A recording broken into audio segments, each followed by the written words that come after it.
Yo guys, what's up? It's Blackheart here and welcome to a new video. Okay, so as the title says, of course, I'm gonna talk about June because some of you people really are, like a little bit disingenuous, if I can say. Because if you think that I'm talking about Lars in a video, that means that I highly think of June while the rest of the characters are put in the trash bin. But it's not like this. I would have liked every character to be nerfed in this season 2, not only Lars or whatever. Like some people think that I'm biased, but probably you don't know me very well, because if you actually knew me and my opinions, I've said already multiple times that in my opinion June was very strong, almost borderline broken already in season 1, when everybody else of June players and so on said, no, but she's weak, no, but she's not so good, no, but she's not so good at applying pressure.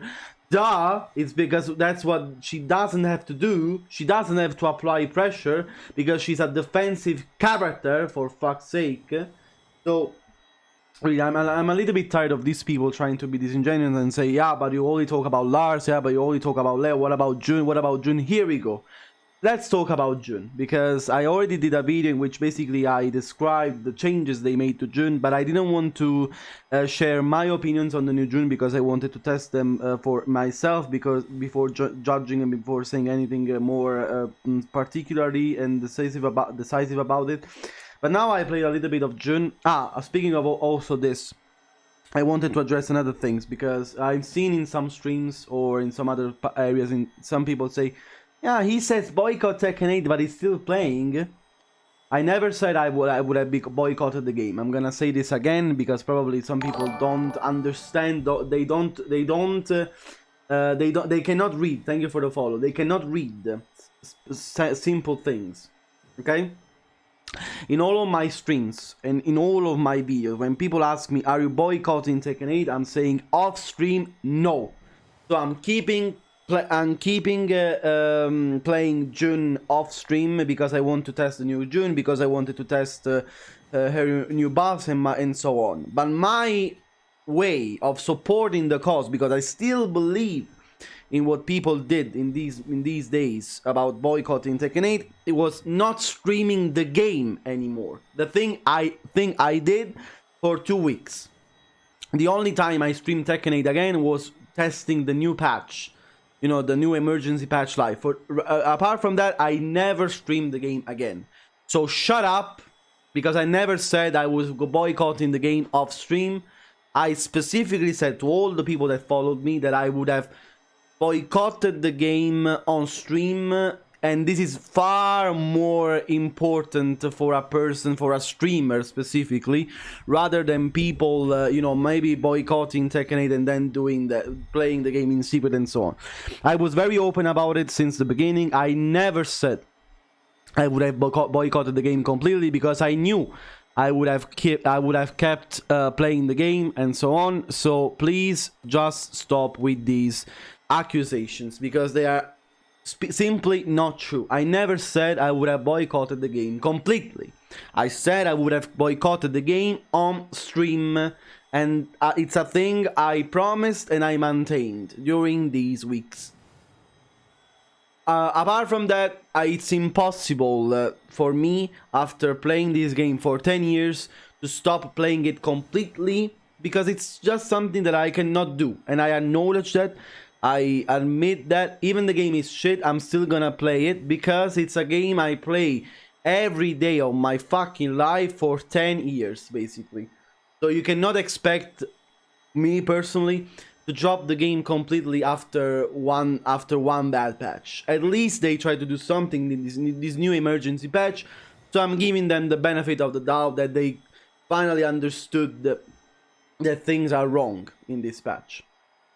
Having said this, let's go straight to the point.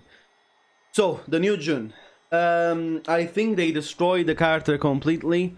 I'm gonna be very open, I'm very honest about you guys. I think I don't like the new buffs she got, because first of all, she got buffed in areas in which she didn't need any buffs. Like right now with the Kazama essence that she builds up, as you know already, with all the light moves, she deals damage that's with no control. Like the damage she deals now, also wall carry, by the way, with this new tailspin. It's insane, as you can see. Do you see the wall carry? Do you see out of a single? This is a direct tornado. This is absolutely insane for a character that already did very insane damage. So why buffing a thing that she already had broken? Sorry, I'm dropping the combo now. Let's try to do it now. Like, why would you buff a thing in which she was already strong? This is absolutely zero sense. Let's use the 123 damage. And I didn't even do the optimal combo. So the damage she deals now, especially when she gets the Kazama essence. Kazama essence, that, by the way, doesn't you know, like, doesn't deplete after you use it. It stays until the match is ended.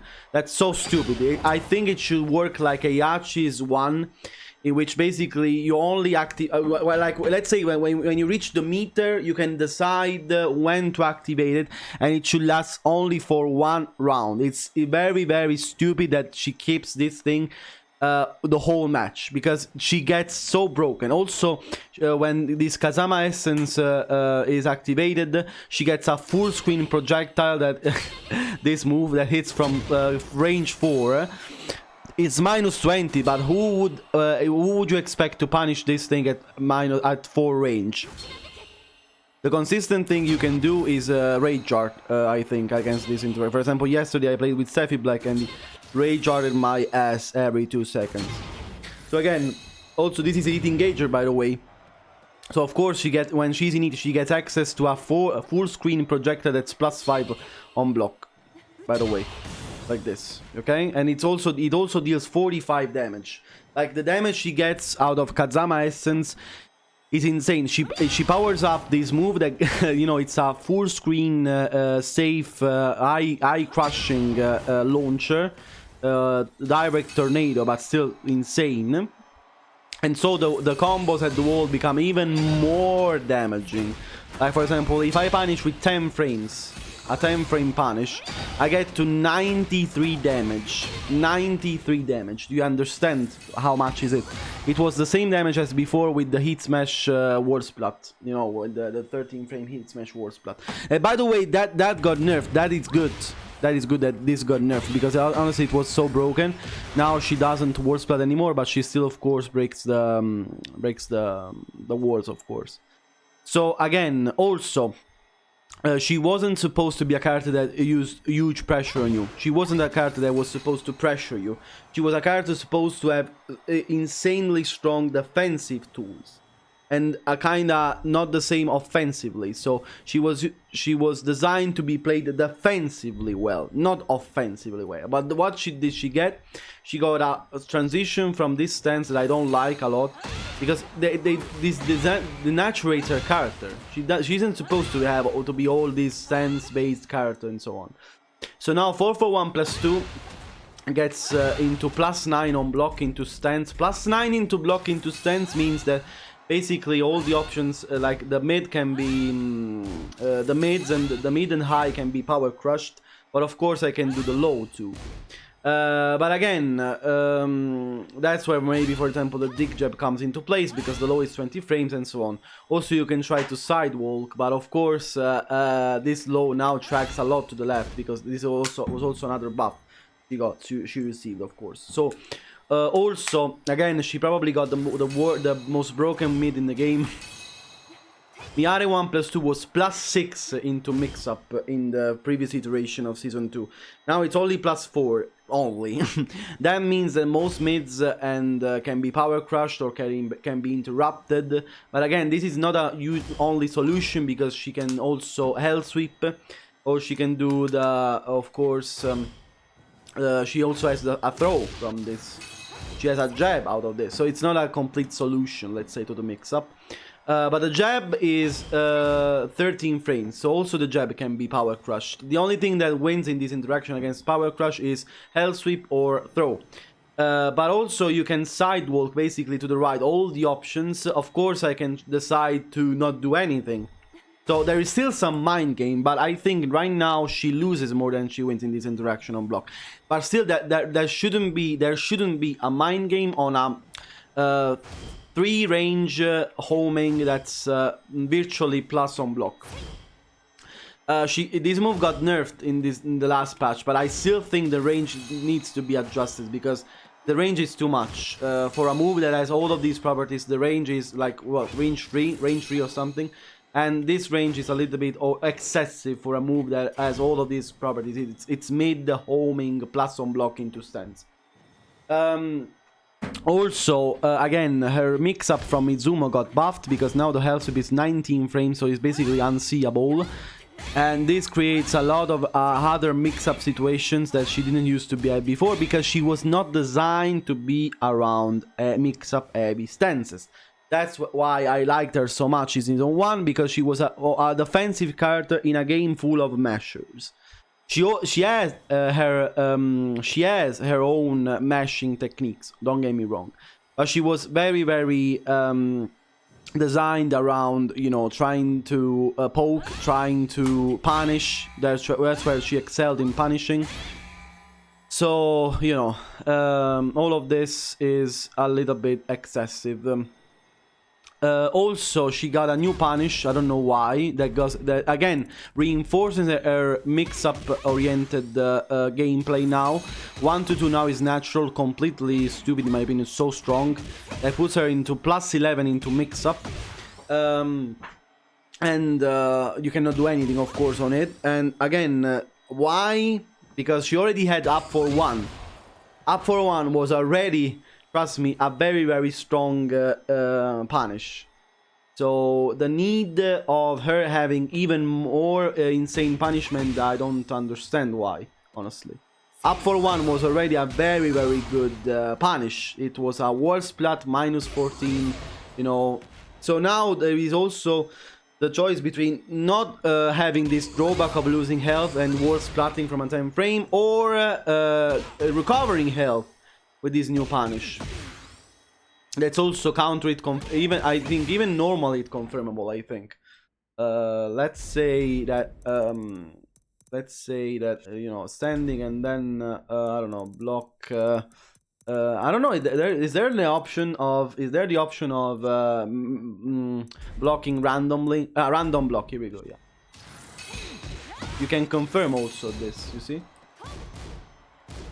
Let's say random block also. You can confirm this.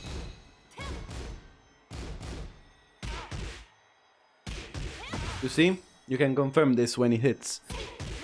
And so you have a 10 frame punish that's confirmable into mix-up. Again, I don't think she needed this. You see, yeah, you can confirm it.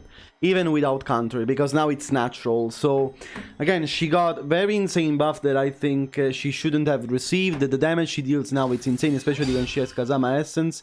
She didn't receive much else, but again, it's about the character identity, you know? Because the rest of the character was already good, in my opinion. I think she should have stayed the way she was in Season 1, honestly. Apart from maybe having this sidestep for cheap damaging, that would have been good.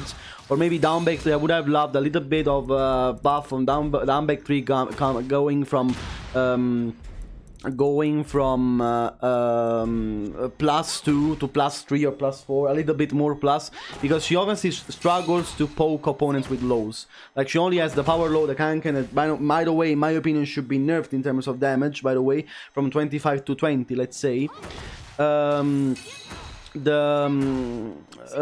She struggles a little bit opening up opponents with lows, because her lows are kind of trash in my opinion.